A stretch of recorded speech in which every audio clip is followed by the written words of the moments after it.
Today we have a very interesting personality who has not just excelled in business but also is an excellent coach and a mentor. As you mentioned, I'm a fourth generation entrepreneur, and and usually decision making has been by a consensus in my family, and I am on an endeavor of never to stop studying and taking degrees. My wife calls me. I'm gathering a lot of tales behind me, but I am on this endeavor to continuously learn, implement what I'm learning, share it with people, and be on that forward moving spiral. So my before I joined, my family business was in customized industrial valves, and he had a set of customers which were giving repeat orders. He said, "You're not supposed to touch these customers. Find your own customers." So I don't want to glorify the successes that I have had, because fact of the matter is, personally, I know the amount of failures I have had, and when you have failures, you have to accept it.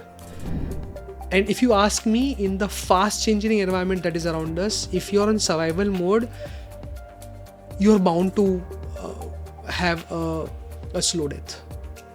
And and apart from PDOIC, I have worked with a lot of startups across India under Wadhwani Foundation. I have taken sessions at IIT Mandi for startups. I have taken sessions at IIM Ahmedabad. I have taken sessions at IIT Hyderabad.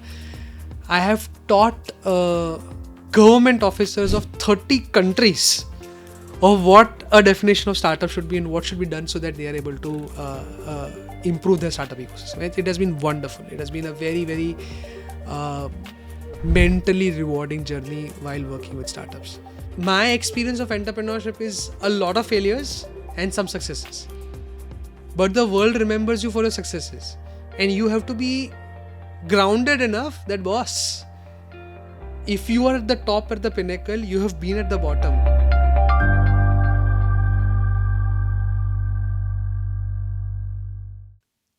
With the commitment to bring interesting people and interesting learning and interesting experience to the people, we are yet again with another episode of Variety with Vishwam. Today we have a very interesting personality who has not just excelled in business but also is an excellent coach and a mentor. His learning in entrepreneurship is being implemented in other startups, and his experience with working with hundreds of startups and coaching a lot of startups has really given push to a lot of entrepreneurs. But most importantly, we'll know him from his business acumen and his knowledge and his experience and leading a fourth generation enterprise. The most important thing is that a lot of enterprises do not last for a very long time. There is a responsibility for every entrepreneur to succeed and excel with the rich heritage they have given.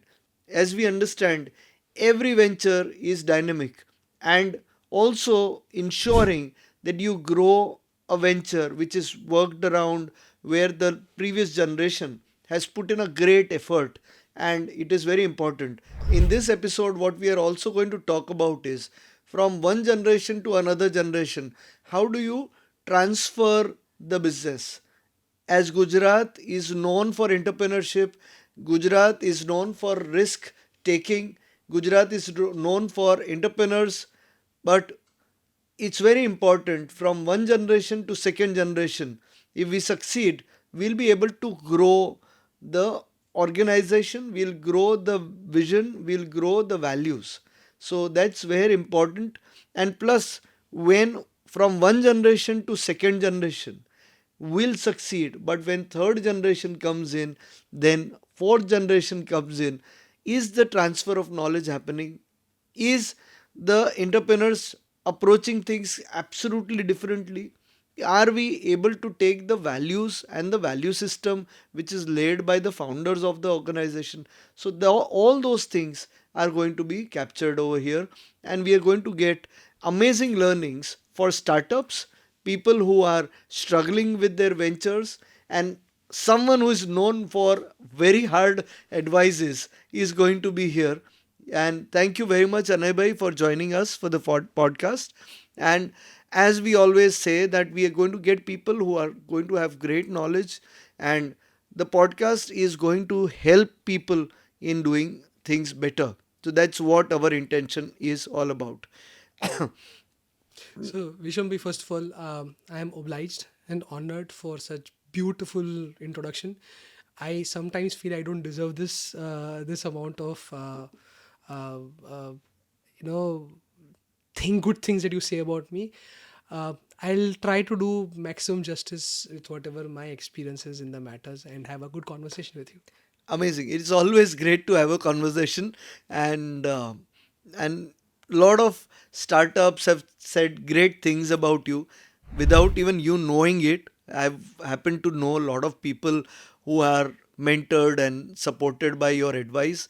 Now, coming to your educational background, always it has been prepared by Gujarati businessmen that if I am running a business, my son will run the business.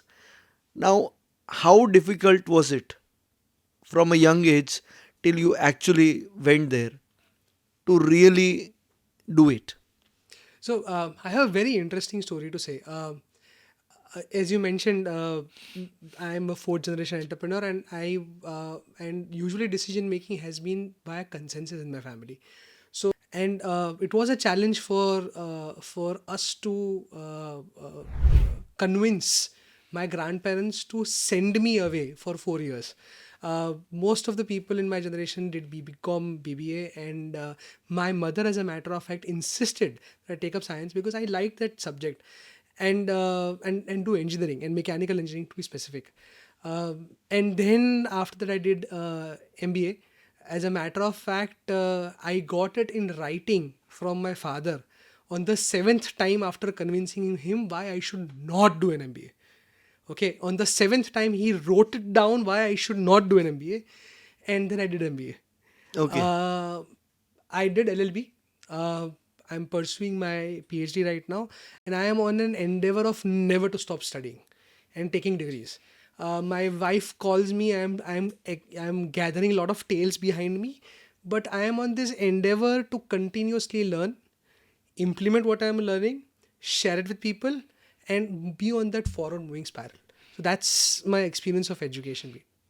Amazing. An educator who has decided never to stop learning Uh, is the best educator, I would say. So, not just to flatter you, but it's amazing to know that a perspective which I've not known till now. And even to do a podcast with a known person is more difficult to yes. keep it interesting because you know a lot of Yeah. things about that person, and you sometimes think that what do I ask you again. Now, coming to this, I would want to ask that how did that transition happen of you joining?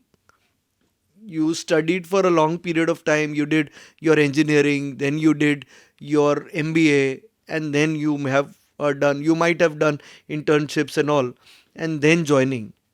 So I am the biological first child of my parents, but the joke in the family is I'm the second child, and I was born, conceived, and trained to take care of the first child, and the first child is the company. Okay. Okay, so if you look at my education, I have always looked up to it, and my father has always inspired me that don't look up to me because most of the children look up to their parents, look up to people better than him. So I looked up to people like Naushad Forbes, the founder of Forbes Marshall, and I who is a 2,000 crore company into industrial valves. That is my business, and I listed down if I want to become a 2,000 crore company, which I am not, the least I can do is mimic the degrees that he has. Okay, so that was one part of my motivation for education.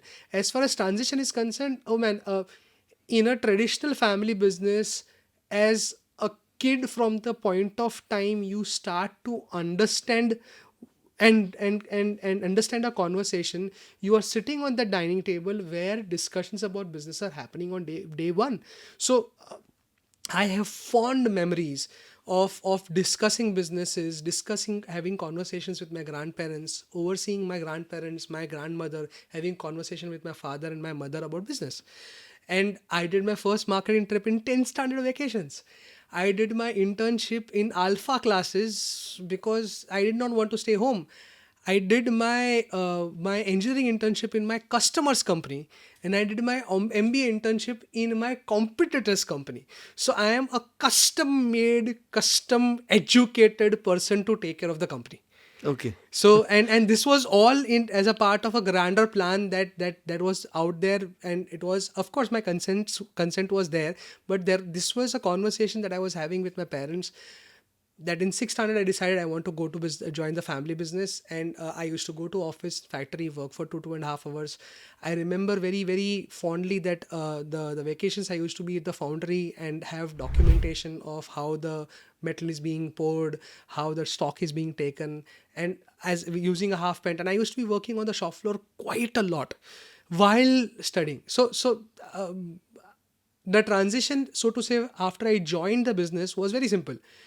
My father told me, don't touch my customers. Look at the weakest area of the organization and start working on it. So, my before I joined, my family business was in customized industrial valves, and he had a set of customers which were giving repeat orders. He said, you're not supposed to touch these customers. Find your own customers. Go out there in the marketplace, talk, interact, do whatever you learned in your MBA, do whatever aspirations that you have, build websites, build catalogs, build a new age digital presence. And I'm talking good 17 years ago. So build all those stuffs and do the starting point. So I was asked to create a department which did not exist in the company. And from there, then he gradually handed me over one department after the other as far as responsibility is concerned. And post COVID, my father's presence in my company has been very limited. My grandfather passed away. He was a very active member in the organization. His decision was very, very eminent. My grandmother was the veto kingmaker, even when she was not a partner in the company.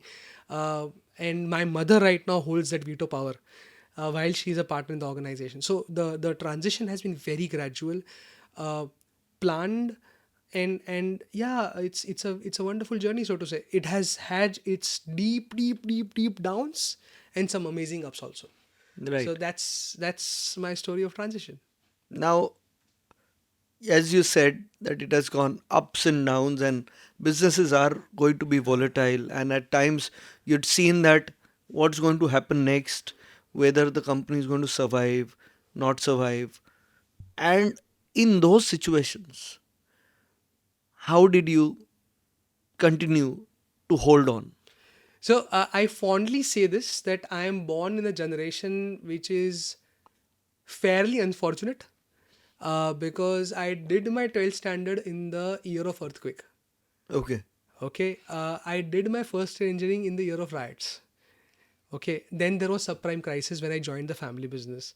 There has been crisis one after the other where the organization's existence has been continuously threatened, always.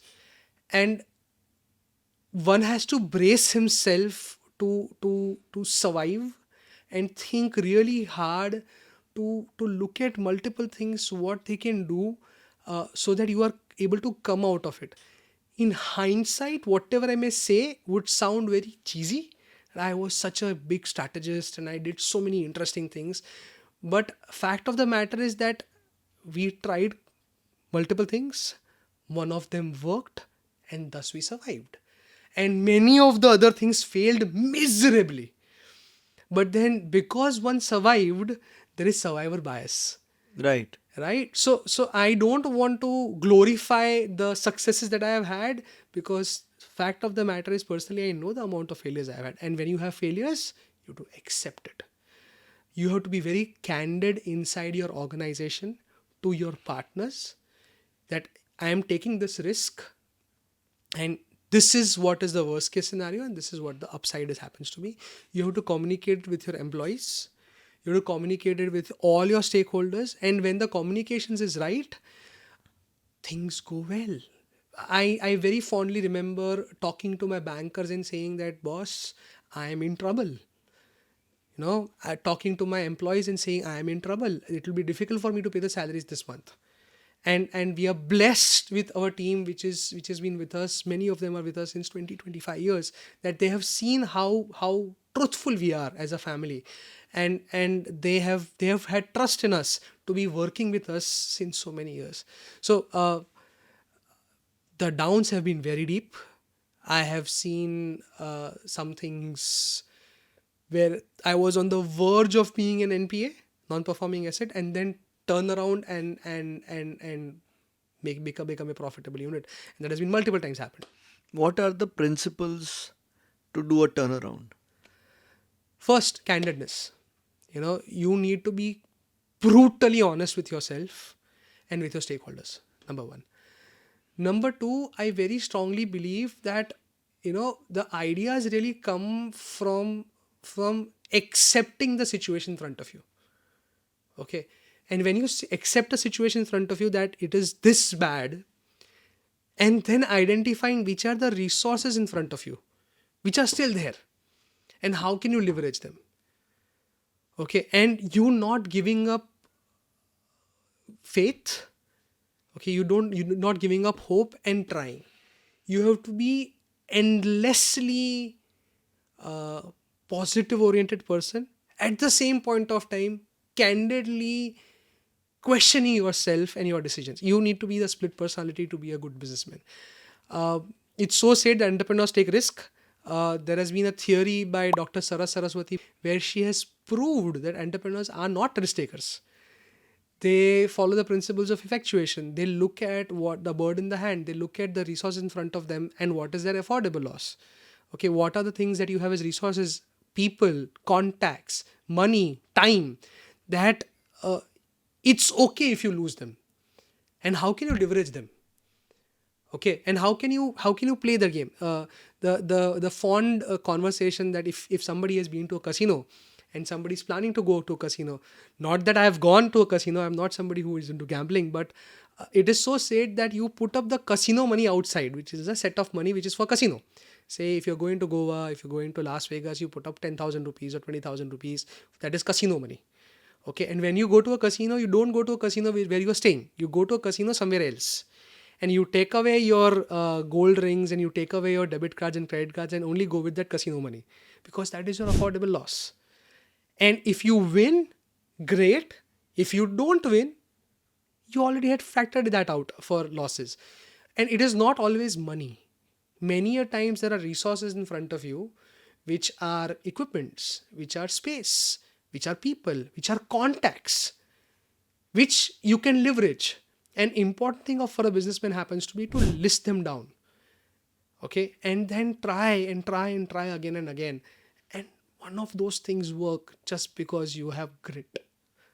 And that has worked. And many of them will fail, but the idea is that you diversify your risk. Make a portfolio of multiple things that you are trying and try multiple things more. Work hard, pray to God, take your stakeholders with you, and shit happens.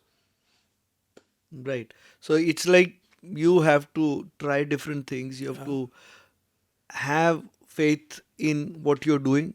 And I'm sure with your story, a lot of people will understand that it's not just how much do you succeed, it's on how much do you try. Yeah. So And let me give you an example. I am an industrial valves manufacturer. Okay, hardcore lathes, casting and forgings coming in, and we are performing multiple operations. Now, in the COVID times, we did not have raw materials. Okay, and as a matter of fact, year just before COVID was a very difficult year for us. Our turnovers were at a very bad situation. The market was going through some very difficult times for us, and in many ways, COVID saved us. But if you don't have raw materials, even if you have orders on hand, what are you supposed to do? You're not even allowed to open your shop floor. What are you supposed to do? I tied up with one of my startups to make those silly sanitation tunnels. Because and I got the permission for opening up my workshop just because he had some orders. Once we opened our workshops, we developed at least 15 different products. None of them are operational. None of them operation, which are COVID first response. It was sanitation tunnel, it was UVC light, it was stand for what do you call it, that disinfectants using leg, lot of things. But we kept ourselves busy. And we had a conversation with our clients who did not have supply of valves. What can we do? We don't have this. And the conversation lead to services. And we opened up an entire endeavor or entire front which we did not know exist. Okay, and we are now trying to move ahead into solutions. So being a supplier of a component to being a service provider, now to being a solutions provider. That's how my journey has been. So yes, it is 4 generations old business. Yes, many of my clients are there since 4 generations, but my clients' needs are changing, and I need to adapt to the changing needs of my client. And that's what the challenge is. You need to be in continuous conversation with the clients and saying, hey, what do you want?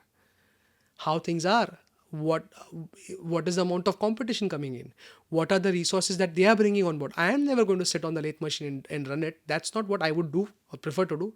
I am better than that, using my know-how and my leverage to understand clients and provide better solutions. I am not making the same walls which my grandfather was or my father was, but I am still making walls.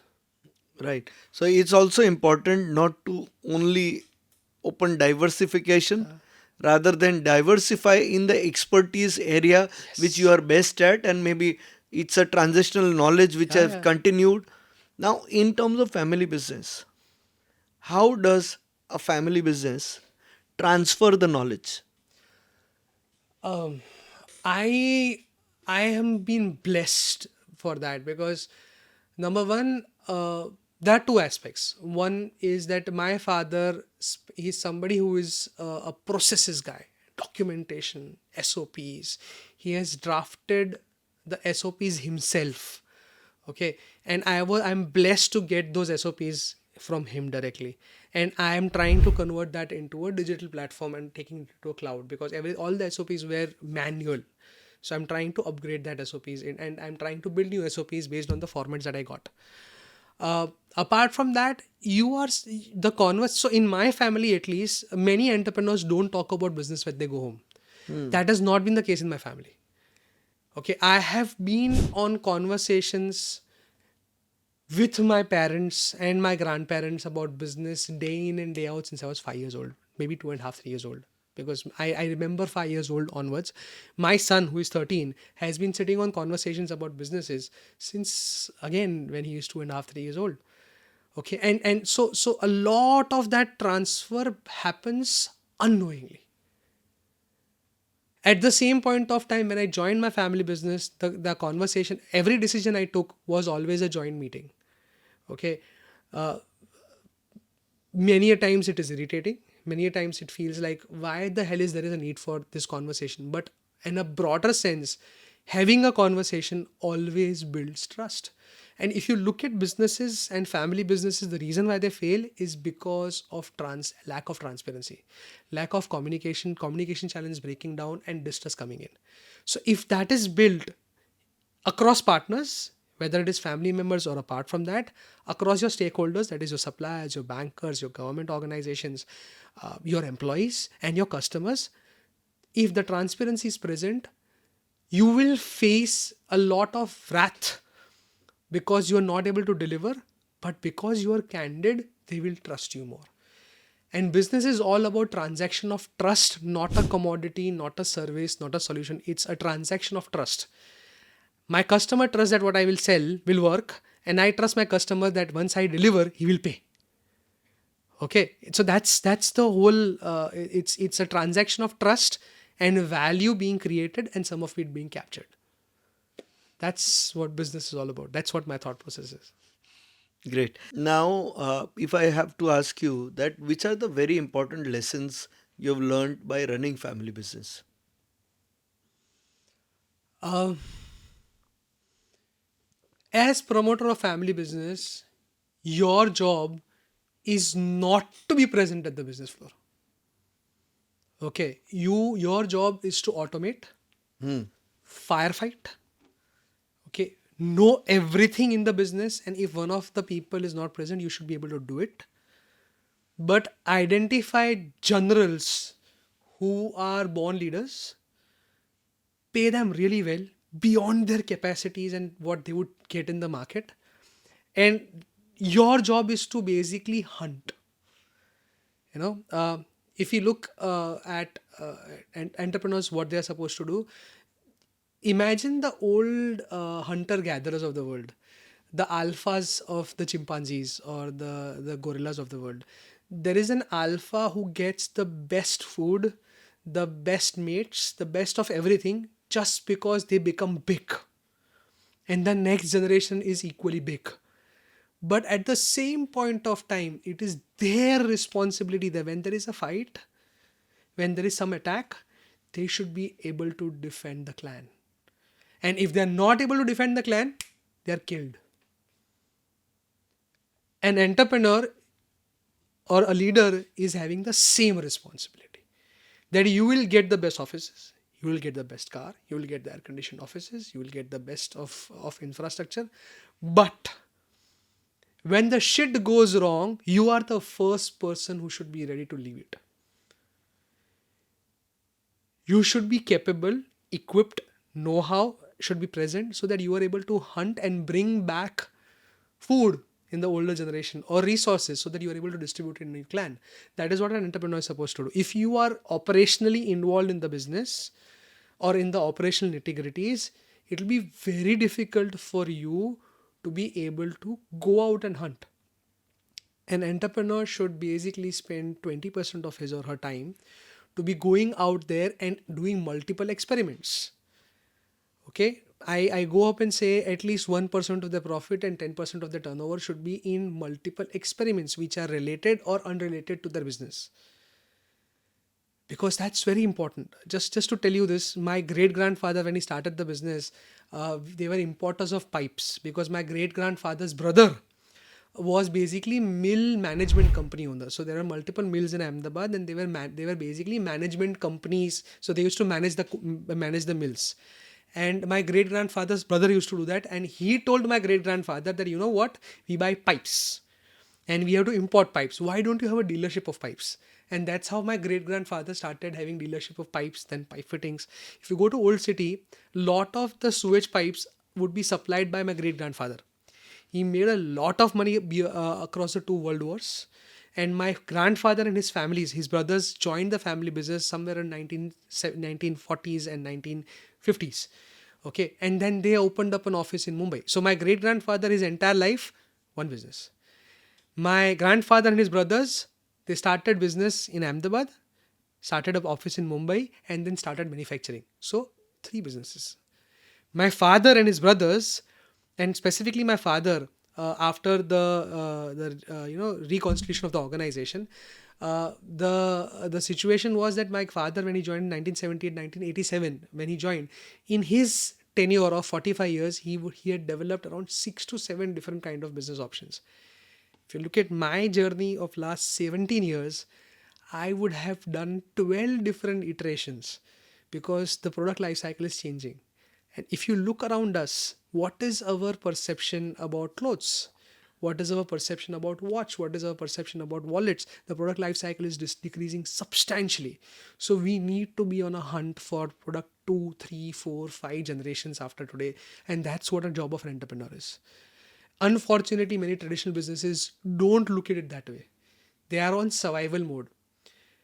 And if you ask me, in the fast changing environment that is around us, if you're in survival mode, you're bound to have a slow death. Okay, so you need to experiment, do some organizational existence threatening things. Always. Again, the affordable loss principle comes in that. What is my affordable loss for doing this experiment? Can I do this? Can I do this? Can I do this? And then build on it. One of those things will succeed. Most of them will fail. And that's according to me the work that an entrepreneur should be doing. That's how one survives in this fast changing world. Right. Now, how do you manage your family business and the expectations from you? I don't know if I am able to manage it. I mean, I don't know if I'm successful in managing it. Expectations are always increasing, uh, and and these are phases. There have been years and years and years where I have not been able to manage their expectations, and there have been short spans where I have exceeded their expectations. Okay, so my experience of entrepreneurship is a lot of failures and some successes. but the world remembers you for your successes, and you have to be grounded enough that, boss, if you are at the top, at the pinnacle, you have been at the bottom. And where should you feel more worried? In a merry-go-round, where should you feel more worried? Should you be more worried when you are at the bottom of the merry-go-round, or when you're at the top of the merry-go-round? Probably you fear the maximum when you're at the top of the merry-go-round. And that's what that's what keeps up at night, keep me up at night, because of my experiences of some very dark days. I am always worried. I still sometimes wake up at night, literally remembering those days. Okay, and an entrepreneur is one decision away, one wrong decision, and people will laugh at this podcast saying that you were talking about such great things, and how bad situation you are in. So you are always risking it all. Okay, so, and that's okay. That's what an entrepreneur's life is. Right. Now, coming to a question where it is very important for both the generations, one who is giving the rein to you and one which is taking it and taking it to the next leap.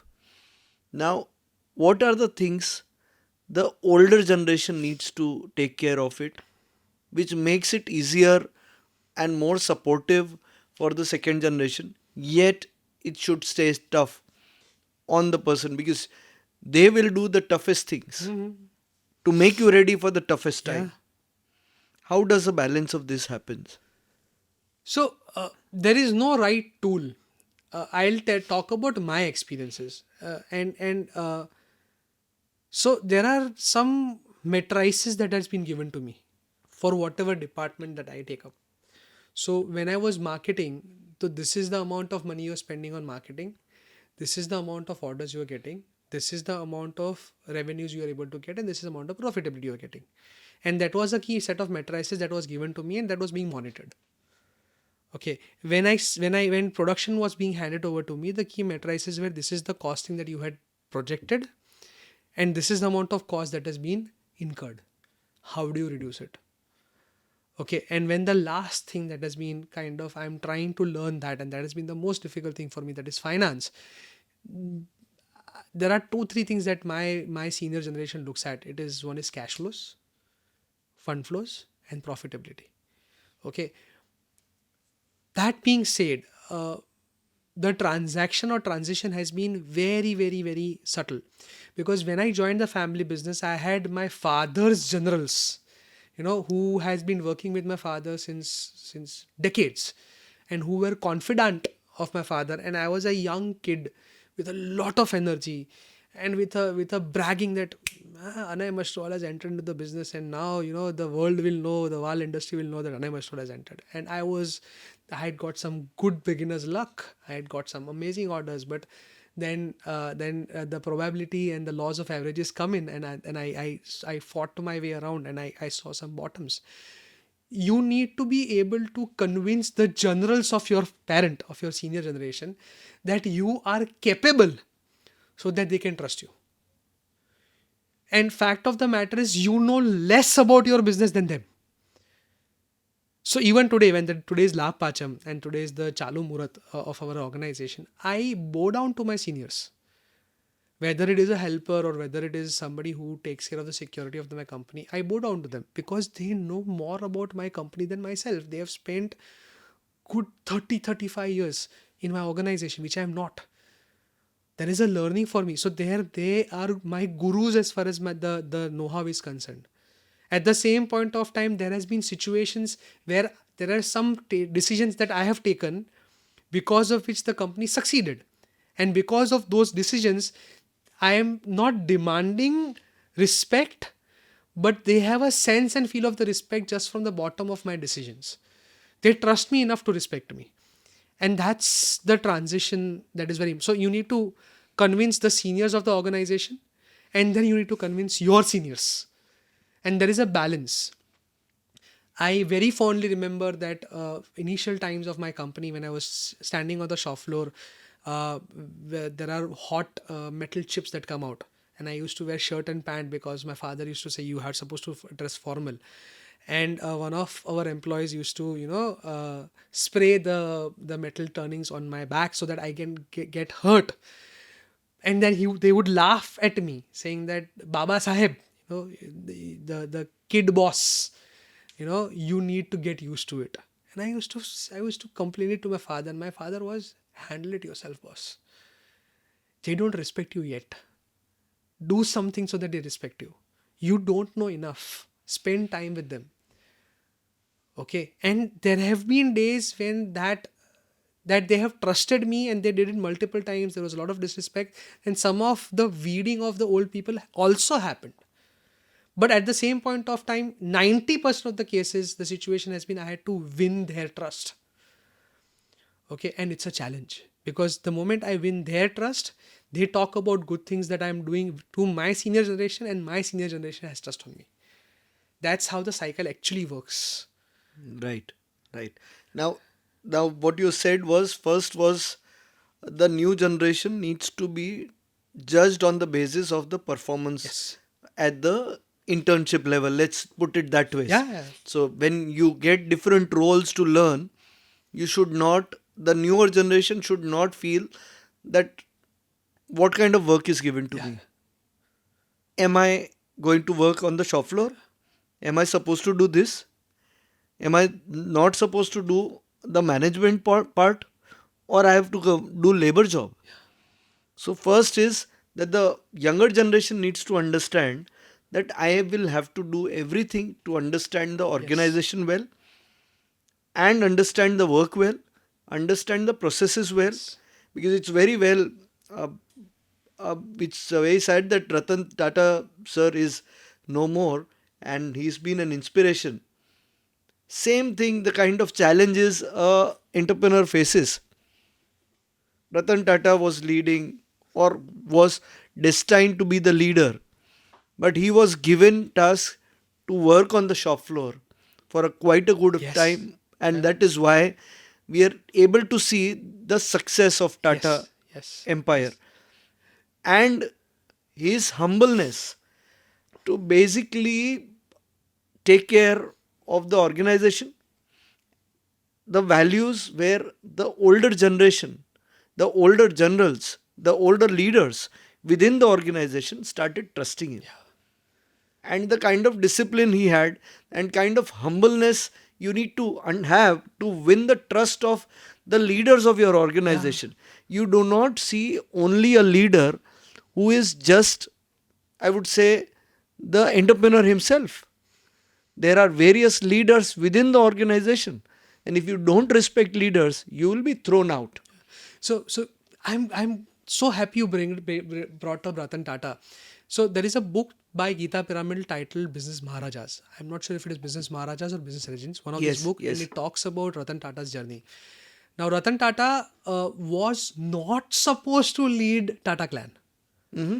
Yeah, it was somebody called Mr. Sheth who was supposed to lead the Tata clan after JRD, and it was multiple decisions which he took to turn around not one but three organizations, that everybody in the Tata and Sons and Tata Trust trusted Ratan Tata more than Mr. Sheth, to be able to giving him an opportunity to lead Tata clan.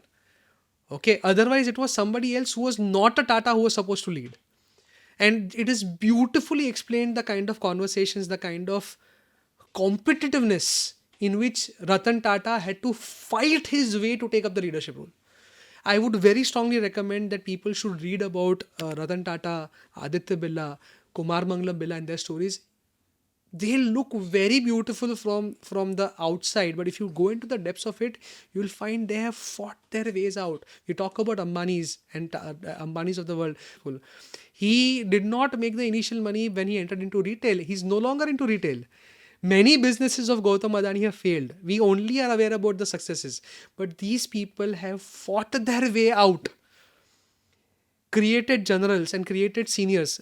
Gautam Adani being the first generation entrepreneur, in many ways a second generation entrepreneur, because his family was also into business initially. And Ratan Tata, for that matter, it was a challenging thing for him to actually win the right to lead the Tata clan.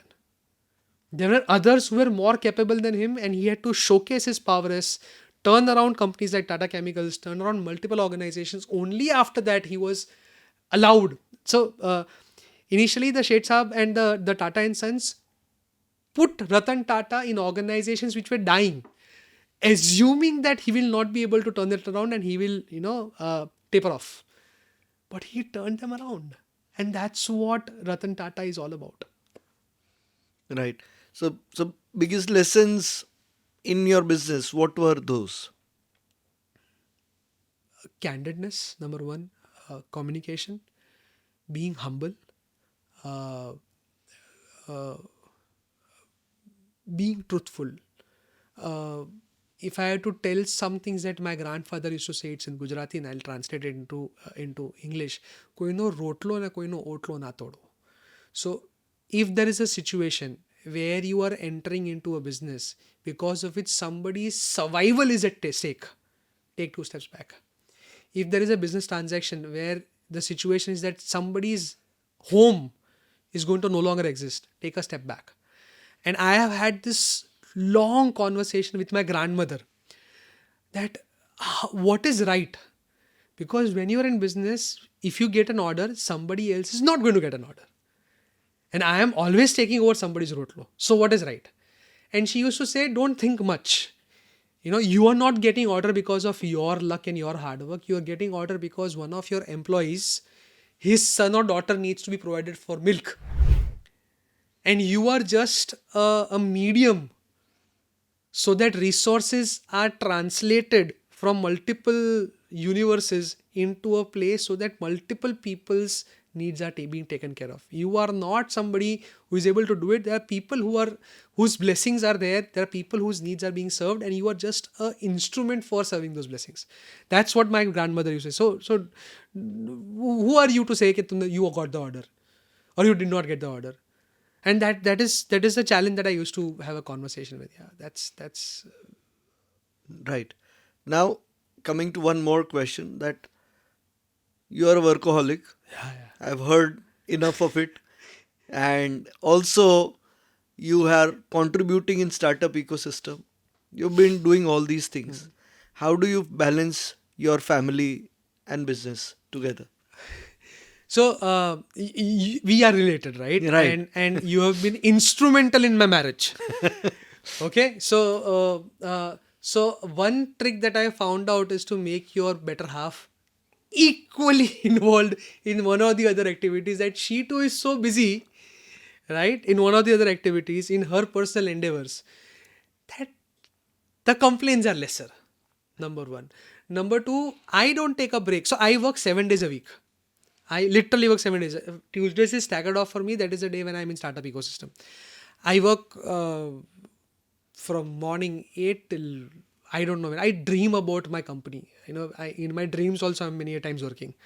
Okay, so I have dreams about startups. I have dreams about these things. So and my family gets pissed off at it. I have made it a point that I take short breaks, 2-3 days breaks every month, preferably. Spend some quality time with my son, with my wife. They are always involved, and I do activities which I look up to. So I love to talk, and I love to interact. I love to take sessions.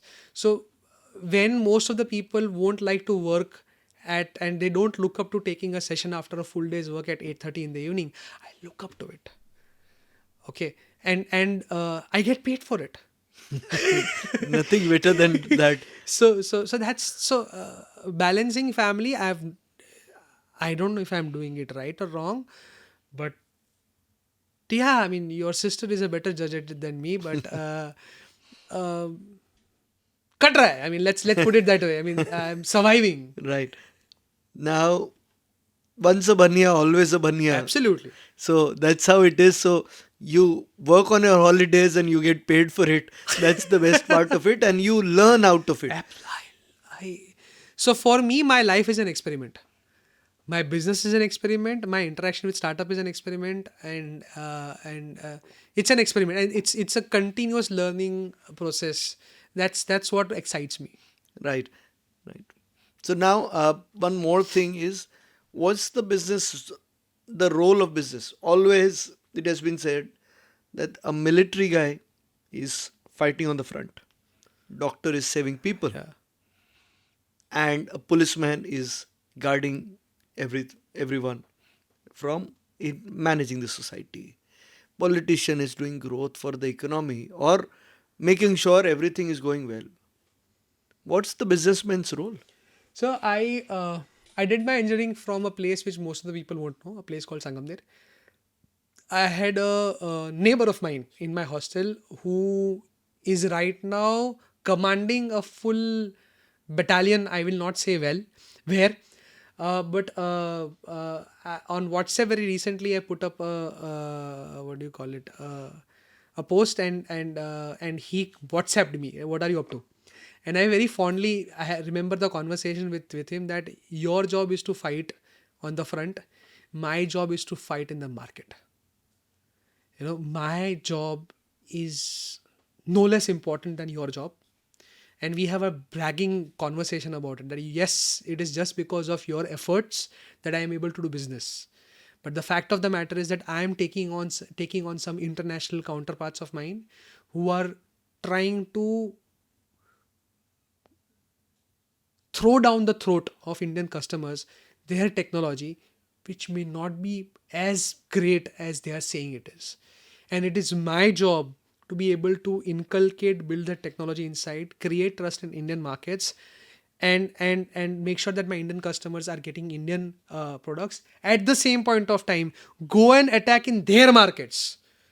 You know, go on the offensive in their markets and make sure I'm able to capture their markets and and export if possible. Okay, so that's my war that I am fighting with my resources, and that's how I look at the job of an entrepreneur. An entrepreneur's job happens to be to understand the needs of anybody outside, create solutions so that those needs are satisfied, create a value, and capture some of it so that he is able to distribute it amongst his stakeholders. That's what the job of an entrepreneur. Okay, so it's a war out there.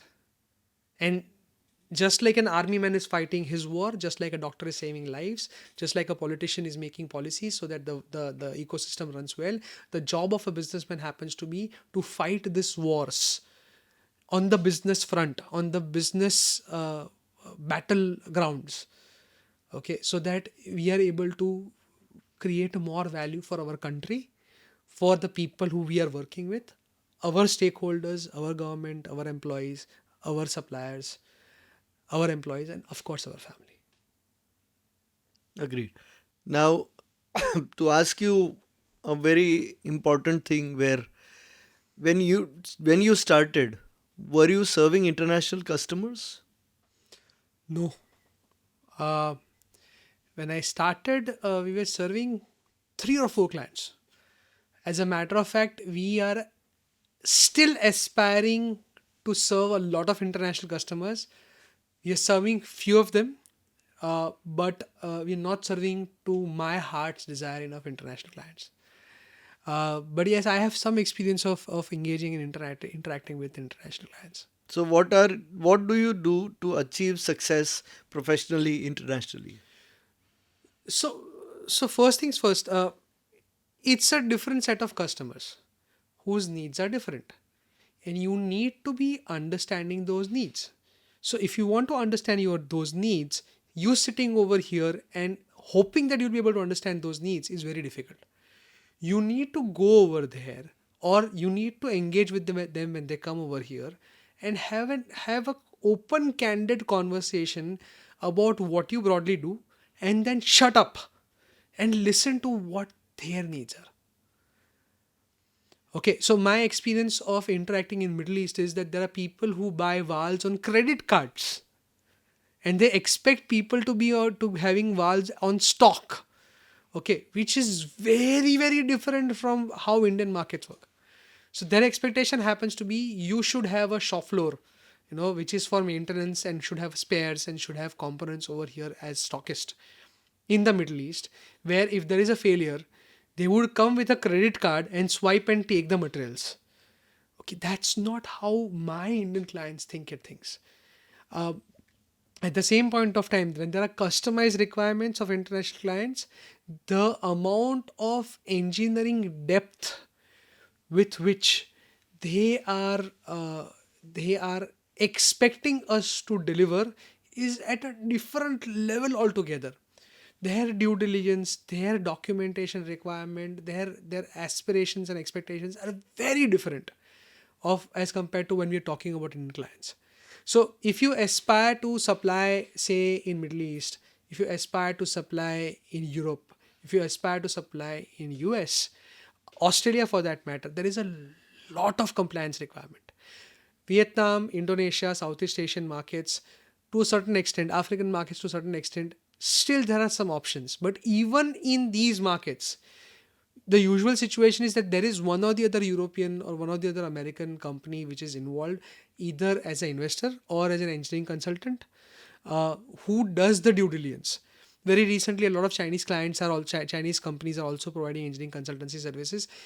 But yes, it's the amount of due diligence, the amount of paperwork that is required, the amount of engineering that is needed to be done, at least in my industry, is of next level when you are talking to international clients, and you should know about it. If you're not aware about it, take help of people who know about it. Okay, and add that to the cost. And there is a big myth that when you export, the margins are substantially high. That's not the case. As a matter of fact, in many situations, the margins are much lesser because you're taking the Chinese on, and you're taking a Chinese company which does not have to pay interest. You're taking on a Chinese company where the NPA norms, when as compared to India, which is 90 days, are 6 months of just paying interest. In India, if you don't pay EMI, that is interest plus the principal for 90 days, your company will be shut down and sold in the next 120 days. That's what the new norms of RBI are. That's not the case in China. Okay, we have ECGC, that is Export Promotion Guarantee Scheme, but then there are limitations to it. Okay, as compared to what Chinese manufacturers have, that if you are exporting, even if it is clean credit, you'll be taken care of. In India, there is FERA and FEMA. There are rules where if you have exported and if you're not taken credit guarantee schemes, if the money does not come back in 120 days, you as an exporter are supposed to be jailed. Okay, that you have sold the resources outside and now you're claiming that nobody's paying. You are just that's a setting of paperwork, and you're taking away Indian resources outside. But that's not the case in China. Their capacity and tenacity to give credit, their capacity and tenacity to keep stock, their capacity and tenacity to be able to manufacture at a much better price point than ours is substantial.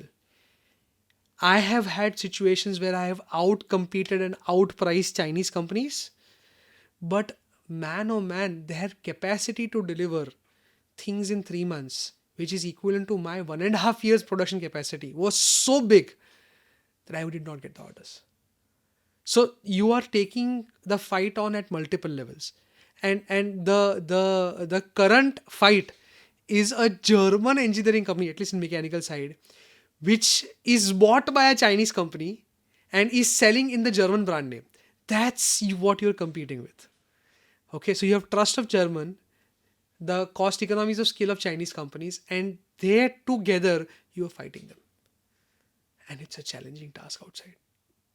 Now, how do you think, as Chinese companies are known for being leaders in supplying the manufacturing products, whether you talk about a small pin to a plane or everything else? Now, how do you compete with Chinese companies? So again, you need to find your core competencies and you need to be aware about your competitors' core competencies. Their capacity to mass produce is insane, but their capacity to customize just because of their infrastructure is very, very less. So, whenever you are having a situation or when you are trying to work in niches, the Chinese cannot outperform you because they cannot have anything less than an MOQ of 100, 200, where you can have an MOQ of 10, which is highly customized. So the entire ball game happens to be you identifying the needs of the clients better. And fact of the matter also exists that the cost of production in Chinese companies is substantially increasing these days. It's going through a lot of difficult times as a Chinese organizations, and there is their after sales service support once the material is sold is can be much better, let me put it that way. And lot of international players, lot of international customers of ours are happy to pay premium to Indian suppliers compared to Chinese, because our shit is better designed. Okay, number one. And we pick up the phone calls and we troubleshoot them on video calls. We troubleshoot and talk to our clients, which our Chinese counterparts many times don't. We send our engineers to resolve problems, even if it is at a cost. Again, it comes down to trust. Okay, are we able to deliver things that work? Okay, so that's the entire ball game. And again, it's affordable loss. You should be mentally prepared to make a loss for the first set of transactions when you're trying to understand the needs of your international buyers. Okay, if you don't have that affordable loss as budget, think twice before entering into international markets.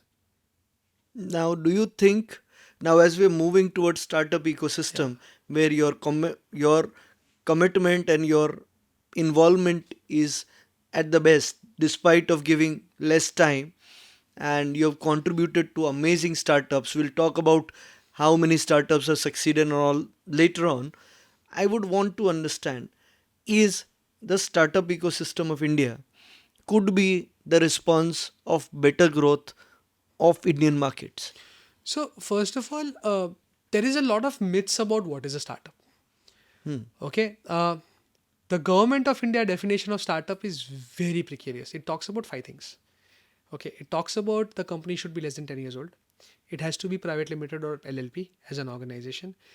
It should not be a offshoot of a current organization. Okay. And it talks about innovation and scalability, where the definition of innovation and scalability is not mentioned. Okay. What is innovative? Very debatable. What is scalable? Very debatable. And it's perception driven. Okay. So fact of the matter is, if you open up a pan ka galla outside, or if you open up a small shack of selling vada pav, if you talk about international definition of startup, that's a startup. But if you talk about government of India income tax department definition of startup, that's not a startup. Okay, government of India mentions, and in the right sense, that well, if you want benefits which are there of you being an MSME, then there is a different department where you will get those benefits. But if you want to take benefits of a startup, you need to be able to create situations where you are able to have exponential growth with limited amount of inputs as cost, and your capacity to employ should be very large using new technology. Okay, that's the broader essence of what startup of government of India mentions. So when I'm mentoring startups, or when I work at an organization known as Pandit Deendayal Energy University's Innovation Incubation Center, it is 9 years since I've been working over there.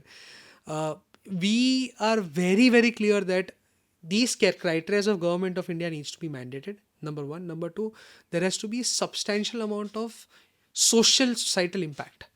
The lives of the people should change. Okay, we should be having a positive impact on a large group of people. If that is happening, we'll support them. Okay, so that's what our guiding principles of a startup has been. And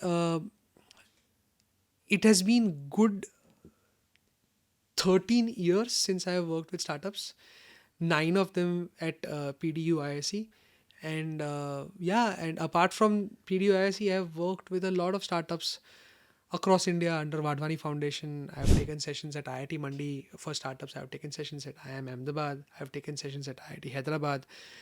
I have taught government officers of 30 countries of what a definition of startup should be and what should be done so that they are able to improve their startup ecosystem. It has been wonderful. It has been a very, very uh, mentally rewarding journey while working with startups. What's the current scenario in the startup ecosystem of India? Uh, it's a mixed bag. Let me put it that way. The people who were raising money previously just to scale or just with the promise of scale and the burn model are not getting round 3 fundings. So in a strata which is above Series A and above, they call it a funding winter. But at the same point of time, when it is pre-seed, Series A, micro angels and angels, it's a extremely exciting time. Because of Shark Tank India, it has been now a home to home conversation of what a startup is, what investment is, what the jargons are. And lot of family offices, which traditionally used to put their money in mutual funds, which is traditionally used to put their money in various other instruments, are are seriously looking at creating a family office and having one more component in the diversified portfolio, that is equity of startups or CCDs of startups or promissory notes from startups. Because 9 out of 10 will fail, but the one which will succeed will outperform their entire portfolio of investments. Okay, and the way these guys are doing it is also very strategic. Say there is a family business into textiles, and if there is a startup which is into textiles, they would do a strategic investment in that company. Okay, wherein the resources of this textile company, their contacts would be leveraged. At the same point of time, there'll be money given to them so that they are able to scale. So there is a win-win situation that is happening a lot in the startup Right, ecosystem. right. For an existing business, why investing in startup is going to be the most important thing? So as I discussed that the way my grandfather and my great grandfather and my father and my situation as far as product life cycle is concerned, I'm sorry, there has been situations where huge large organizations like Nestle or huge large organizations like Tata's or huge large organizations like ONGC are being threatened for their core of existence in the diverse market of India by companies like Viva coming in. Okay. Imagine a situation where 60% of the ketchup market in India was ruled by Maggie. And as on the date, in the Horeca market, their presence is negligible. Just because of VBA, just because of all the dips, one of the startups that I am working with as mentor, just because of multiple other organizations who have conquered Horeca market. Heinz, which used to be partnered with these guys, the Domino's of the world. Domino's of the world was the first client of Viva. Okay, so for a established organization, when the product life cycle is smaller, there is a limitation to what their R&D efforts can do. It is a smart thing to keep an eye out for people who are working in this domain who have a capacity to replace you and beyond their bandwagon early, as early as possible. Okay, one of the first investors of Apple was ex Hewlett Packard. Okay, one of the first investors of multiple companies has been the startups founder. Geo has invested in so many startups. Okay, and there are so many family offices which are small 100 crore 50 crore companies who are looking at strategic investment these days, and that's a smart thing to do. So that's the investment of the future, not of Yeah, today. no, because see, you know the market, you have an understanding of the market. There is somebody who's developing a new technology, and their fund requirements is X. Okay, if you route your funding through an incubation center, it takes care of your CSR mandate of 3% or 5% of your turnover, right? Number two, your R&D budgets are taken care of. You get tax benefit thereof. And if you go with a right set of university, you don't get just 100% tax benefit, you get 120, 180% tax benefit. Okay, so when I talk about PDU, if there is anything to do with energy, and if there is a organization like Wari or ONGC who puts in their CSR money or their R&D money into our university, then they get tax benefit of 120%, 130%, 150, 80%. depending on what industry that they are trying to working with. Plus, they get access to R&D. Plus, they get access to the cutting edge of cutting edge. That's where the world is. If you look at Indian diaspora of business, the biggest drawback has been that the academics and the industry are not talking. And in today's world, and that is why R&D is limited in India, but it is changing at a very fast pace. Okay, as on the date, there is a lot of concepts of open innovation, lot of things of R&D that is happening, lot of investment in the startup ecosystem happening from well-established companies. Let me give you one more example. There is a company called Triple S Defense. Okay, it has been a folklore as far as Indian defense company, and a very successful success story. Triple S Defense, the founder is a multiple generations old spring manufacturer. Okay, and they made springs, some of the best springs in the world, and they used to export these springs across the globe, wherein these springs used to go in guns.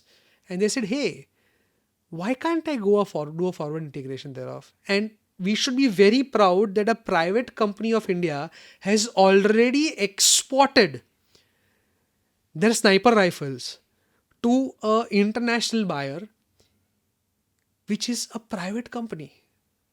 And that's how the MSMEs are coming up with startups, and then they're moving ahead, and they're taking care of Indian needs and also of international needs. Right. There are a lot of things which we don't, we didn't used to manufacture. Now we are seeing dreams of those things Yes. getting manufactured Yes. because of the startup ecosystem. Yes. For an example, if we are talking about drones companies were skyrocketed Yes. in the equity market. Yeah. And after that skyrocketing, now there are defense companies. They are startups which is helping India's defense needs. Yes. There are a lot of companies who had innovated earlier. That how did the companies used to form earlier, that Indian government would go out to them and say that, hey, these many things we are importing, can you help us this, because we are not able to get it on time. Yes. So there were a lot of things, lot Yes. of companies like Bell, uh, Tata, Mahindras, they started doing it Yes. because India needed it. Yes. But now with the pace of startups, we are getting a lot of things, and then with the success of startups, institutions coming in the picture, and then the corporates coming in investments like Geo, then the scalability goes up. Yes. So let me give you, because you picked up drones, there is a company called Drone Labs.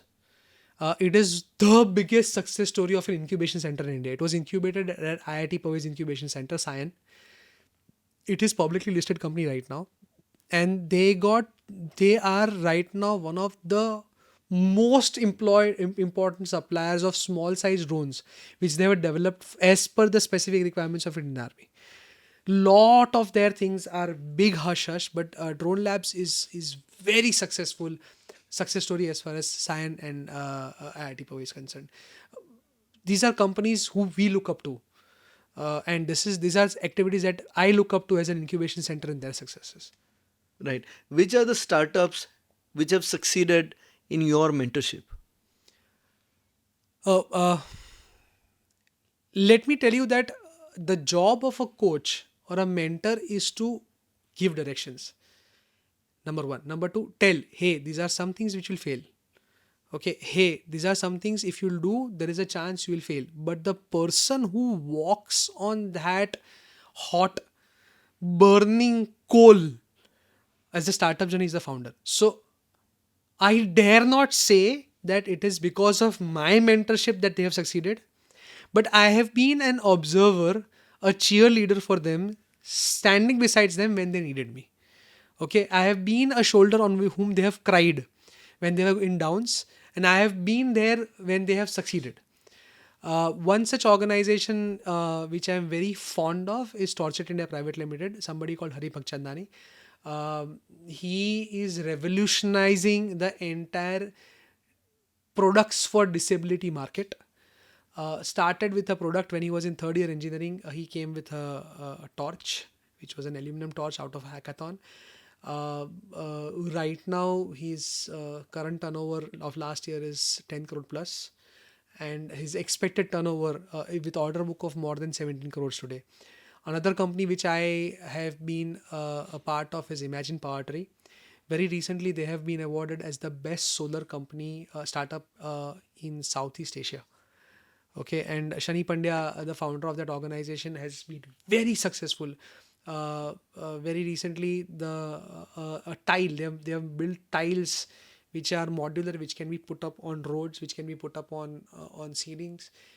They have electrical connections which are already inbuilt, and you can do some amazing stuff. They have a lot of opportunities in the international market.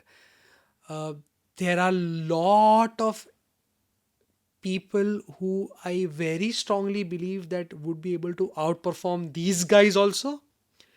Okay, but because of moral non-disclosure agreements, I would rather not talk about them. Okay, there is a company which is building EV charging uh, without any foundations. Okay, and it is a portable EV charger. They have successfully completed the trials. There is a company which is building heating and cooling solutions which can be operated using a two-wheeler charger. Okay, there is a company which I am on the board of also, which is able to depollute water using Indic Ayurvedic processes, and they have already executed 7 projects across India. Okay, and there is a lot of conversation in Gujarat for riverfront. There is a lot of conversations in Himachal. There is a lot of conversations across India for the work that they are doing. Lot of multiple things are there. A lot of multiple startups are working in multiple domains, and it's a very exciting, interesting life I live on Tuesdays. Great. In startup ecosystem, there are various startups which will come across and various types of startups. I'm going to talk about two startups categories which are not profitable. One startup is it is not profitable, but it is required for innovation or improving few things. So, how should an investor approach on this, and how should an institution approach these kind of startups which are here to with an intent to innovate, solve a problem, or solve a crisis? Okay. So, first of all, the word innovation is having a lots of myths about it. Okay. Lot of people think innovation is creativity. A lot of people think innovation needs product development. A lot of people think innovation is multiple things. But if you look at Schumpeter's theory of innovation, or if you look at Peter Drucker's theory of innovation, you will find out that innovation is not always about an invention. A lot of innovation happens to be process innovation. Lot of innovation happens to be the way of conducting business innovation, and these are all important parameters. So government of India broadly has multiple different schemes and multiple different ways of supporting different set of people. Okay, so there are specific schemes for promoting R&D, for development of newer technologies, for development of newer products, where profits are decades away. Okay, at the same point of time, there are some organizations who are out there to leverage whatever technology is already developed, find a problem statement, solve it in a way with wherein money is spent once and only once for exponential increase in the customers. Okay, so that's what the startup ecosystem is all about. The other is research projects. Okay, so first of all, we need to be very clear that the one set of people are not, in government of India's definition, startups, so to say. They call it deep tech, they call it a lot of things, but there has to be a mindset about reviews and rewards. Let us understand first of all what an investor looks at. If we talk about venture capital money, Venture capital money professionally is done by venture capital firms. Venture capital funds have GPs, general partners, and limited partners, LPs. General partners are the people who have their money, their skin in the game, and then there are limited partners who have their money in the game. So, and the LPs basically are told that, hey, you put in the money over here in my fund that I am building, and we will be able to give you a return in, say, 7 years, 10 years. And the return would be exponentially higher than what you will get in a mutual fund. Okay. So that's what the promise of a venture capital fund manager is.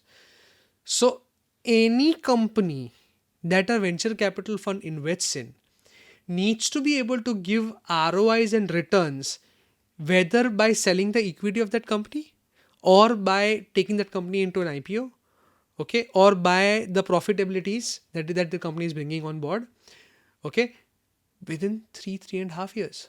Because after every 3.5 years, this venture capital firm will call for a different set of funds. Okay. And they need to be showing their performance of the first set of investments that they have done. Okay. There are some funds out there which are talking about deep tech, and this cycle of 7 years is 15 years. But these companies also need to raise money every 5 years. So they need to show results to their investors and say, hey, we have invested in these companies who have developed these technologies, and we have taken a right bet while taking this investment decisions, and they are performing well.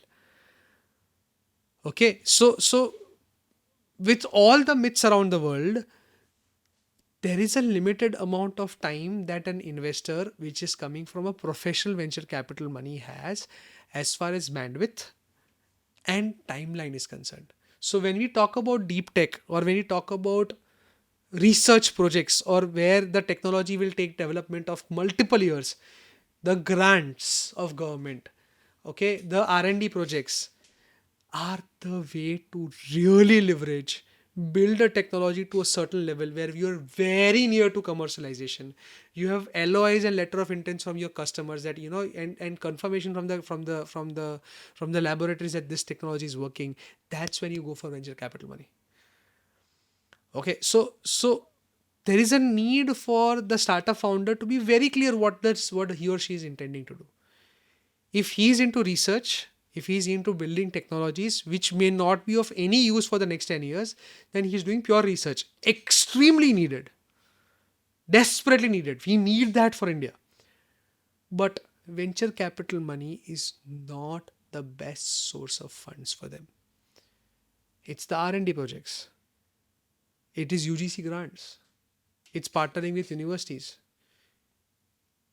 Okay, partnering with such large corporates. For example, ONGC has multiple funds to invest in such organizations.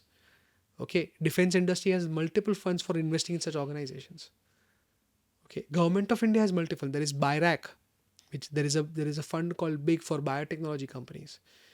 Okay, where they are talking about developing such tech. They get good freaking 1 to 2 crores for developing a technology. Okay, why do you need to pressure yourself and promise to deliver something in 3 years when the chances of you not being able to deliver and commercialize are very high? Apply it other places. There are avenues out there for them. Right. Agreed. So at the same point of time, luckily, unluckily, being a part of couple of organizations where I contributed, where the Yes. founders were not clear about the Yes. revenue model. So then they had to go to a very different financial source, or it was the problem was not having a clear revenue funnel and then approaching a investor. That's so I my take on what I ask my mentees or the startups that I interact is, for some point of time, forget about building the technology. Validate need. Take advances from the clients. Gali khao for delivering late. But only and only when a customer gives you money out of his pocket is then when he desperately needs that solution. So that desperation is mandatory for an organization which is just butting out. This is a startup is not an organization which has a very high affordable loss. A startup is not an organization which has resources as compared to the large corporates. Okay, so when you are a startup, your limited resources are present. You cannot be looking at a mass market to start with. Of course, your vision has to be mass market, but the starting point is creating value for that first set of customers. Okay, understanding their needs and validating their needs even before you have developed solution for the needs. So the question that you are asking is that revenue streams are not unknown. Boss, you have to first of all identify the need, understand how the revenues are going to come, and then build it. And most of the startups are doing it the other way around, and that is why they're failing. Lean startup philosophy is what I'm talking about. Is a internationally acclaimed process. That is what Y Combinator asks its startups to do. That is what Techstars asks its startups to do. That is what the world's best incubation centers ask their startups to do. That is how the biggest startups, so to say, of the world have started, including the Apples of the world and the Microsofts of the world. If you look up the HBR case study of titled Pirates of the Silicon Valley and the movie written on Pirates of the Silicon Valley, and if you see that movie, you will find that Bill Gates and Mr. Palmer did not know a language called DOS. They interacted with IBM and they knew that there is somebody out there who's built a DOS. Okay, they sold it first and then bought it. Okay, yeah. Steve Jobs, his first personal computer was not working. It was made of wood. They showcased it in a college classroom, took orders and advances, and then built it. Agar, if at all these big gods of the ecosystem have done it, who are we not to accept it? Okay, Agree. so that's the problem. And we talk about startups which are going to make India a growth market. Or we talk about startups which can help a nation to grow. What's the role of startup ecosystem in national growth? So let us understand very clearly. We are a very young country, and we don't have jobs. Okay, let's be very clear about it. At the same point of time, our needs, Indian market is one of the most difficult markets where some of the biggest international giants are struggling. Baskin and Robbins, international giant, 31 flavors of Baskin Robbins. Do we see it in India? Very limited. Dairy Den, okay, the equipment manufacturer. Do we see it in India that commonly? The Hammers of the world, the Hokos of the world, the Vadilals of the world, the local brands of the world are killing them out. Peugeots, the multinational company came into India and left. Ford, barely surviving. GM, why? See, India is a consumption economy. And there are not better people than Indians to understand Indian needs.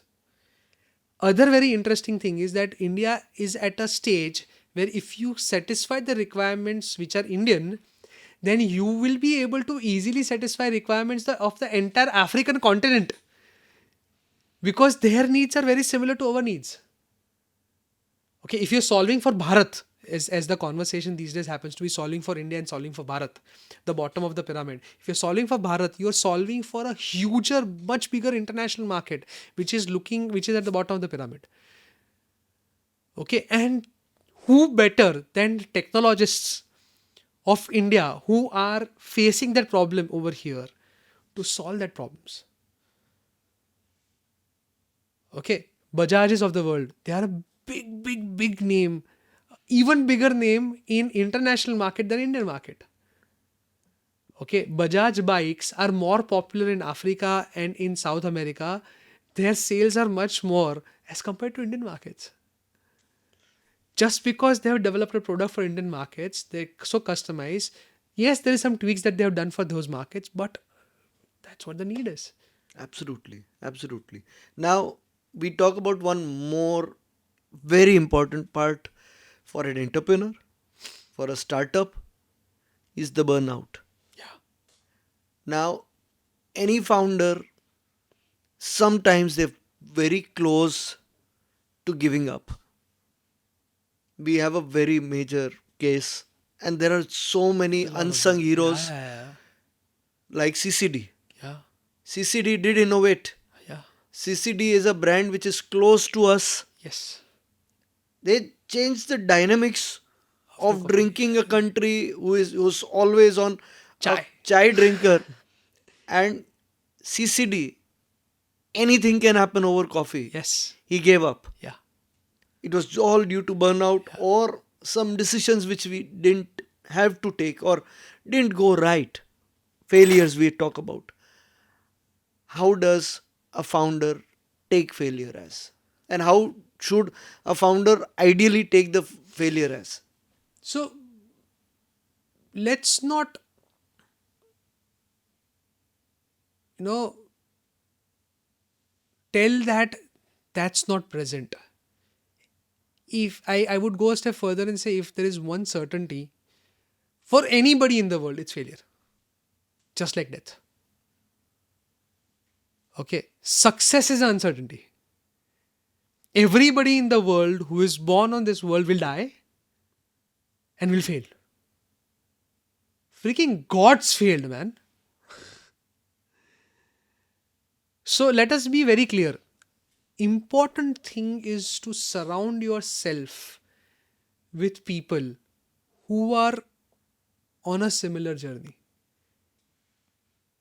You know, you should be able to go and talk to some people about your failures. You should be able to have a good friends who are also fighting their battles to be able to say, yaar, aaj waat lag gayi. You know, it's that seconds or minute which takes somebody into a depressive state of mind and take such actions.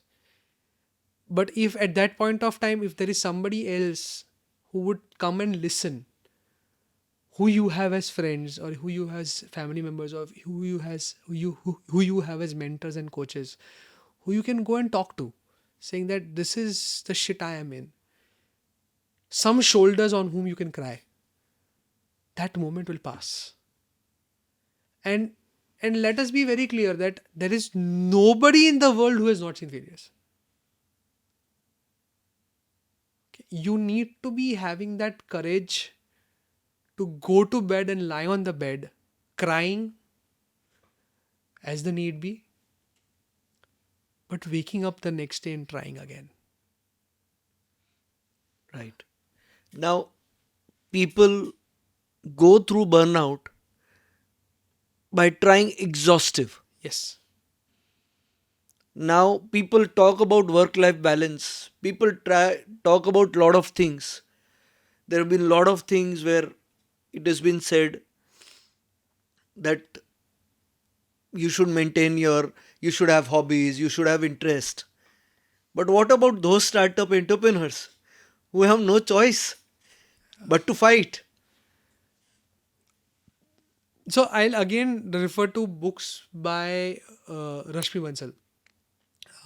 And we know so many things about Naukri.com and the founder thereof. What we don't know about Naukri.com's founder happens to be that he used to teach,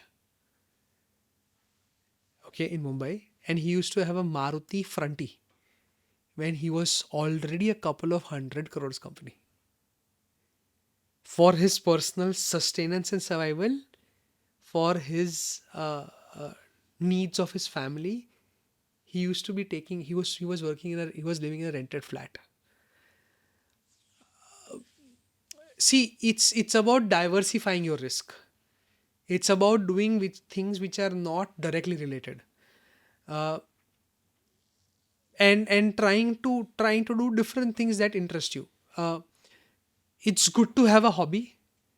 and it's good to make money out of your hobby. Okay. uh, Burnout is clear, present, and evident. There is nothing that you can do about it. And burnout usually comes at a time when you don't have the money to go on a vacation. Okay, so what do you do then? Burnout is usually at a time when your family is looking down on you because of the failures that you have had. Okay, and when you go and talk to your family, they're saying, it has been so many years we've been trying, nothing is happening. And I understand what you're saying. at that point of time, you need to have some friends who have been there, okay, who have seen that shit, and who are having that life, and who have lived that life or are living that life, and saying that साला तेरे साथ भी हुआ मेरे साथ भी यही हो रहा है. So you have a sense that you are not alone, and that's enough to survive that burnout. Right, right. Now, again, we're going to talk about such extreme scenarios in work life balance again. Of course, an entrepreneur goes through ups and downs, and they also have a lot expectation from himself than he keeps from his team. What should a startup team member be ready of before joining a startup?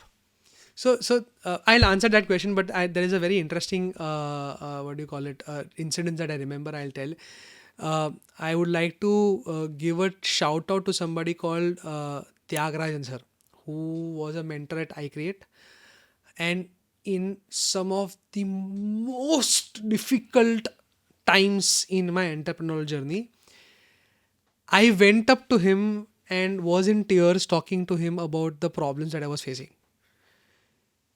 1.5 घंटे तक I was talking, yeah, this is going on, this is going on, this is going on, this is going on, this is going on, this is going on. Tears in my eyes. And he told me, sometimes as an entrepreneur, you should do nothing and let life take you where you are. And on that day, I was so angry at him. What the hell are you telling me?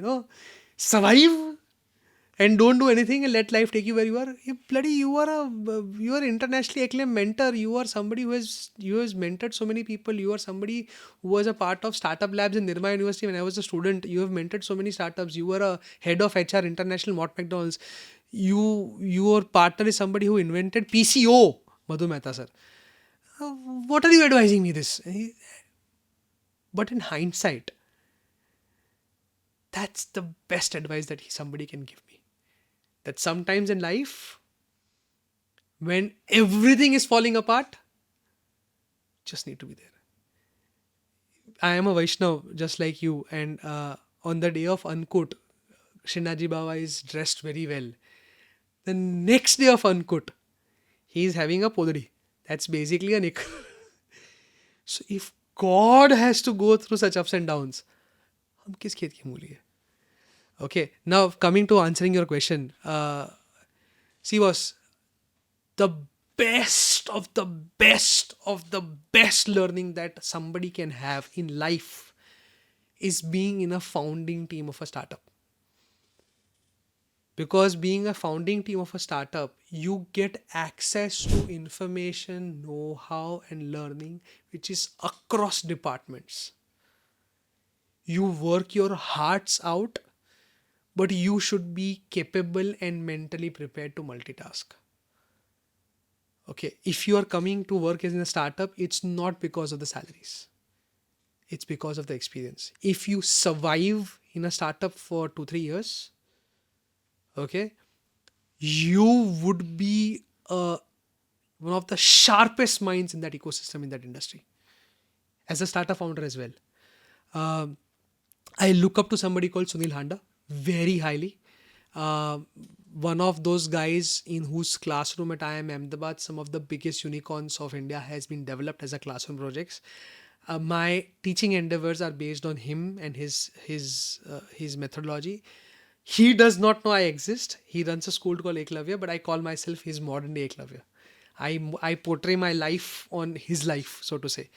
Um he said that his first set of experiences, his first job after IIM Ahmedabad was in a company which was dying, which was already facing an NPA situation, and the learning that he had was something that helped him build core consultancy first of all, and then core pharmaceutical company. So I very strongly recommend that a startup employee should be mentally prepared and happy to learn. That 1 year or 6 months of his life, the amount of learning he will never get ever, even if it is working in a Fortune 500 company. Okay, so that's the most important reason why you should join a startup. Now, we talked about the entrepreneur stress. We talked about the stress on the employees of startups and entrepreneurs. So, after this, there comes a recent statement of Narayan Murthy sir to work 70 hours a week, Hmm. which faced a lot of Yes. criticism Yes. and also appreciation Yes. equally. Yes. So, where do you see his statement? So first of all, the conversation that Mr. Narayan Murthy made was for people who were joining the company. Okay, it was not for everybody. So please understand, when you are joining a company, when you are fresher, you don't know shit. And when you don't know shit, the pressure on you is double, that you first of all need to know and then perform and get outcomes. Is it possible to do that when you're working less hours? My No. understanding is no. Okay, once you start to know, once you start to have a grip of things, when you start to know how things happen, your efficiencies and efficacies increase, the amount of time that you require for doing one job decreases, and then you can get better outcomes. But when you are entering into a business, or when you are entering into jobs, or when you are entering as a fresher, you should be mentally ready that you don't know and there is a need to learn. Okay, and when you need to learn, if you compartmentalize the amount of hours that you're spending on learning and amount of hours that you're spending on working, you are actually working not 70 hours a week. You're spending a lot of time on learning how to work. Okay, so my interpretation of Mr. Narayan Murthy is very simple: that if you are entering into anything new, you should be mentally prepared to spend lot of time to learn. And fact of the matter today happens to be that the rate of change of needs, the rate of change of technology, the rate of change across us is so fast that we are on an never ending endeavor of learning. Okay. So I would I would say that get into something that you love to do, even if you're not paid for it. Okay, so those 70 hours would be 70 hours of you doing what you love to do. And there'll be multiple things that you will hate while doing that, but still there at the night when you go to sleep, you will have a mental happiness. And if you talk about dopamine, if you talk about a very interesting theory which is known as growth mindset, it talks about you should be having kicks of dopamine just because you are working hard and you are trying hard, instead of you having kicks of dopamine because you completed a task. If you train your mind for getting a kick of dopamine at night just because, yes, there is nothing more that I could have done today, you will be much more happier. And that's what Bhagavad Gita also says: Karmanye vadikarasya mafaleshu kadachana. You put your hearts out, you work your hearts out, and be happy that you put your hearts out. Result was never in your hand. Sometimes it will work, sometimes it will not work. But be happy that you worked your hearts out. Now, again, one more question which we are talking about the generation next, about stress and work life balance. I mean, I'm the worst person to answer that question because the moment my wife looks at it, she's going to laugh and yell at me because uh, I work and work and work because it's fun. I look up to this opportunity to come over here and do a podcast at this hour of the day, which probably my wife won't understand the fun that I'm having right now, the blast that I'm having right now. Okay, so yes, there is a ball which is of crystal, that is the family, which should not break.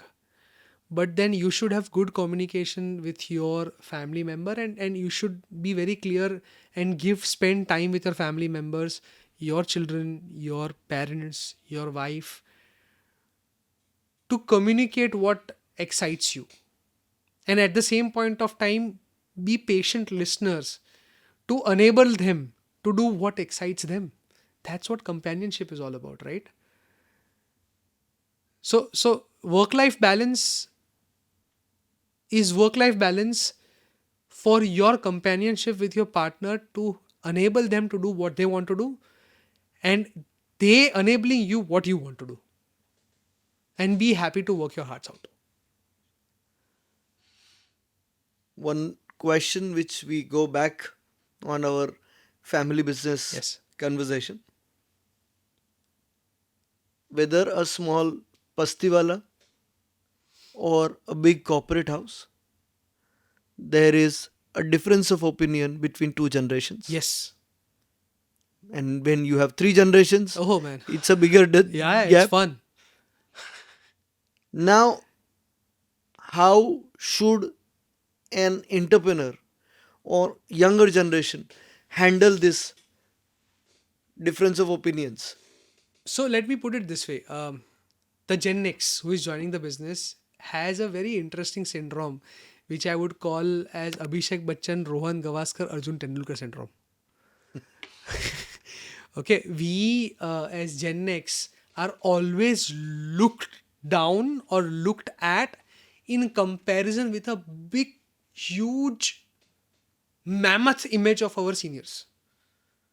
And we have to perform to their levels, which is always going to be difficult because we are different people. Our skills are different, our understanding is different, our everything is different. First things first is you need to be able to tell this to your next generation. I take a session which is a day long workshop where I take session with the Gen X, and my father takes a session with the senior generation. Okay, and we talk about our experiences, our SOPs, our systems of how it has worked for my family business, and then we ask both the generations to sit down and make an organizational plan, execution plan from the day they join till 3 years.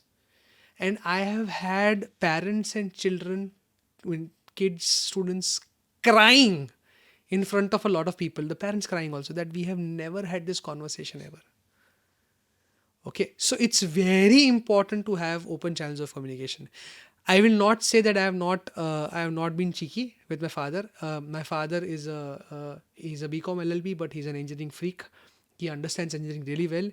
When I joined, that is in 2006, I had completed my engineering, and I was in my for some time I was in the company, and after 2008 I joined full time. I was trained on AutoCAD 2006, and my father used to use AutoCAD R14. R14 is, I don't know, 1990s, very old. And on my system, I used to make things on AutoCAD 2016 and give it to him. And because AutoCAD 2016 was not opening in AutoCAD R14, he used to yell at me. Okay, and he used to tell me that you will have to make things on AutoCAD R14, which is so old. So I had to delete some of the files of AutoCAD R14 from his computer, so they stop working and he is forced to use AutoCAD. So I have done that. Okay, but at the same point of time, I have also had a lot of conversations with my father. Lot of persuasion happens, and again, it's trust. At a point of time, he trusts me, then he starts passing on the batons more. That's how it is. You need to be having open channels of communication. Feel bad, talk to them. You don't feel, if they feel bad, talk to them. If they're angry at you, talk to them. Never stop the conversations, ever. At least in amongst partners, forget about next generations. I have seen sons suing their parents, parents suing their sons, uh, brothers suing each other, partners suing each other, husband and wife suing each other, divorces happening in businesses. That's very common. And if you boil it down, distill it, it is because of breakdown of communication, of how one person is feeling. Okay, that's the bottom line. Right. So we again one more thing where you just touched upon divorces. The question was there, and what are your views on women's sacrifices to make a business successful despite of not putting an inch of effort there? First of all, I don't believe that there is not an inch of effort.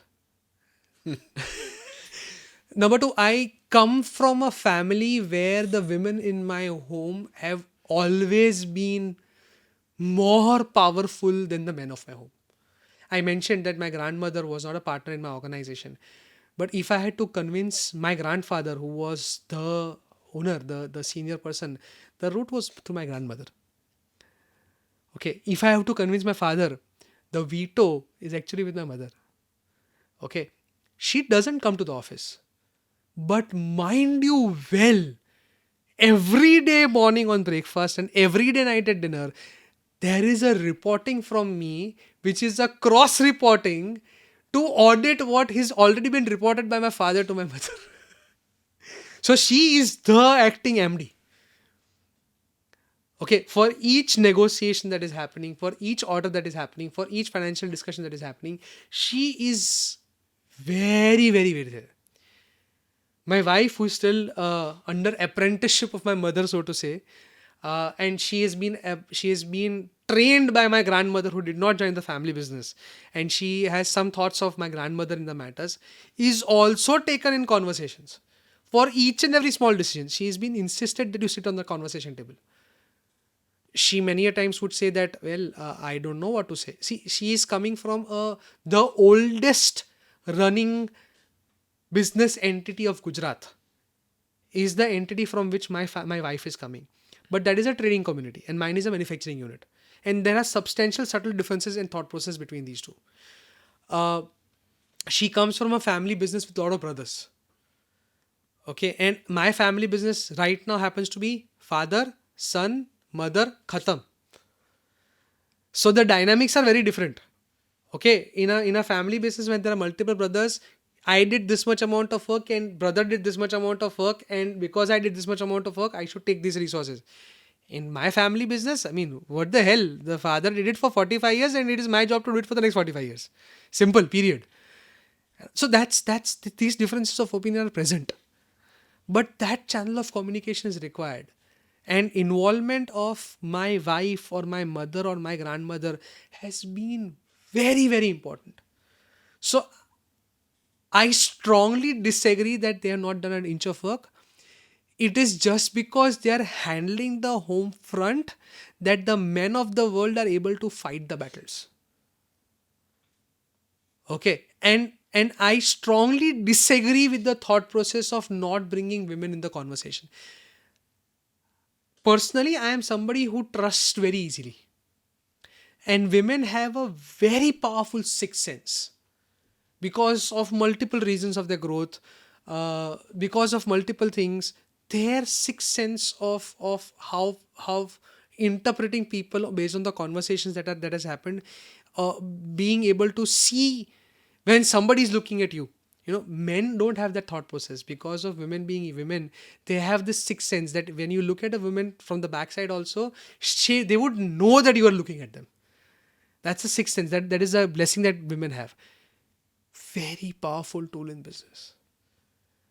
Okay, so they are very important even when they are housewives, and when they are active in business, their sixth sense makes all the difference and makes your decision making much better.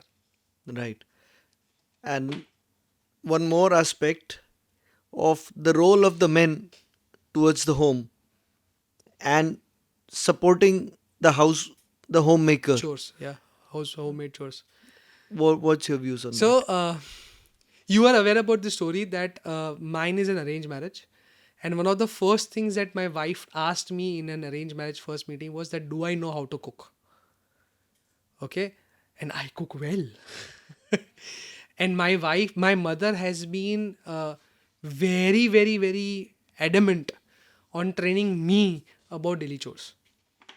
uh, I am not doing it enough to my wife's expectations, but I very strongly believe, and I believe that I am doing some, which is much more than most of the people around.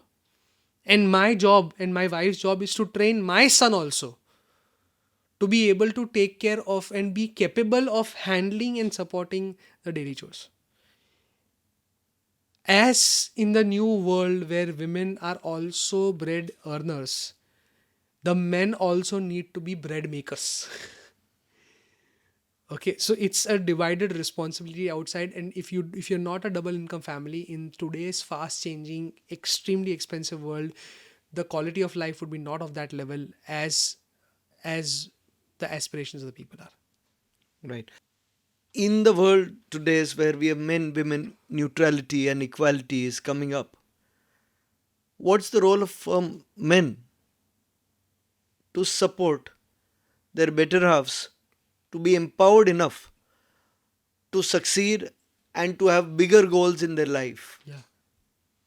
than just homemakers or part time bread earners? So first things first, men are hungry and men are driven to do things. In today's fast changing world and double income families, it's important that women are equally hungry. Okay, one of the first set of conversations, at least from my life of my better half, was that she told me on day one that I'm going to be I'll be working, and I said, "Great! I am so happy for you, and I am looking for somebody who's working." Uh, there are days when I would tell her that you are aiming less, and this can be a much more bigger goal. Okay, you are limiting yourself because of your responsibilities of home, which are not going to be there after 5 years. What will you do then? Okay, because you too are a workaholic. Okay, so what will you do then? When your son is, who is now 13, is going to be 18 and will be going to a college, you will not be behind him to say, padho, padho, padho, and you will not be able to check his homework 2 years from now, after 10th. What will you do then? Okay, the role of a man is to motivate women as much as they motivate themselves. Be a companion in their life endeavors. Their journey and their life is much more difficult because the societal expectations from them are dual. Whether we like it or not, we are in a patriarchal family, patriarchal world. I don't agree with it, but then we are. And the world will expect this from them, that they take care of the home while they are pursuing the business, their academic or their professional endeavors. And you need to be mentally supporting them as much as possible. Okay, and there are biological cycles of women. There are days when they're angry, and there are days when they're down, and you need to be able to support them. That's how their physiology is, and you should be able to understand, adapt, and support them. Right. So it was a great conversation, highs and lows, different things, different emotions flowing in and out. Thank you very much, Anay bhai, for being candid and having this conversation. Thank you very much for the podcast. And we had an amazing time, and we'll be having a very tough time to restrict the conversation as short as possible. But we'll do our level best in ensuring that we can be more candid in the conversation. Thank you. Thank you for your time. Thank you. Thank Thank you. you, Vishnu.